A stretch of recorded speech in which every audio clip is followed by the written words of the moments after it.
இருக்கீங்க. நான் நம்புகிறேன் இந்த வீடியோவில் நம்ம எப்படி அச்சு முறுக்கு செய்யணும்னு பார்ப்போம். ஸோ வாங்க வீடியோக்குள்ளே போகலாம். நிறைய பேருக்கு அச்சியில் மாவு ஒட்டாது. அதுக்கு நான் ஒரு டிப்பு சொல்கிறேன்.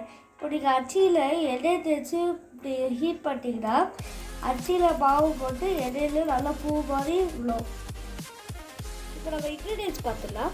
பச்சரிசி மாவு 1 மணி நேரம் ஊற வச்சு வெயிலில் காய வச்சு திரிச்சிட்டு வந்து ஃப்ரெஷ்ஷான பச்சரிசி மாவு, ஒரு பாதி தேங்காயோட தேங்காய் பால், நாட்டு சக்கரை, முட்டை, வெனிலா எசன்ஸ். இப்போ ஒரு முட்டையை மிக்சியில் நல்லா அடித்து வச்சுருக்கோம். நாட்டு சக்கரை நல்லா மிக்ஸ் பண்ணும்போது நல்லா கரையாததுனால இப்போ நாட்டு சக்கரையை முட்டையை கூட போட்டு நல்லா அரைச்சிக்கலாம். இப்போ நான் முட்டையை நாட்டு சக்கரையை சேர்த்து அரைச்சி வச்சுருக்கேன். இப்போ இதை ஊற்றிக்கலாம்.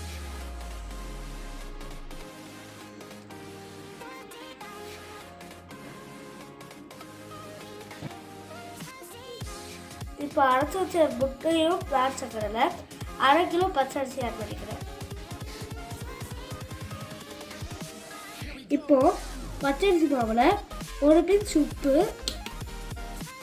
அப்புறம் வெண்ணிலா எசன்ஸ் ஒரு மூடி,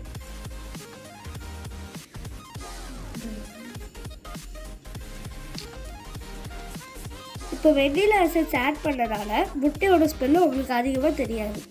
இப்போது இதில் அரைச்சி வச்சு தேங்காய் பால் ஆட் பண்ணிக்கலாம், ஃபில்டர் பண்ணி.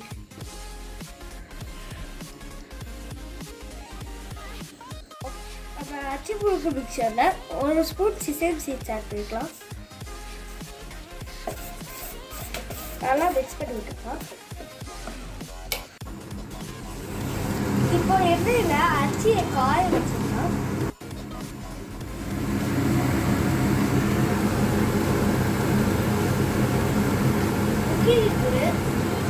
நேரத்தில் பார்த்து எண்ணெயில் வச்சா போதும். அப்படி கொஞ்சம் கழிச்சு அதை நல்லா ஆட்டிட்டு எடுத்துக்கணும். முறுக்கு எடுத்து டேஸ்ட் பண்ணி பார்ப்போம். உடைச்சாலே நல்லா கிறிஸ்பியாக இருக்கும். நல்லா இருக்கு முறுக்கு. நாட்டு சக்கரை முறுக்கு ட்ரை பண்ணிருக்காங்க, சூப்பராக இருக்குது. ஸோ இந்த வீடியோ இதோடு முடிச்சுக்கணும். பாய்.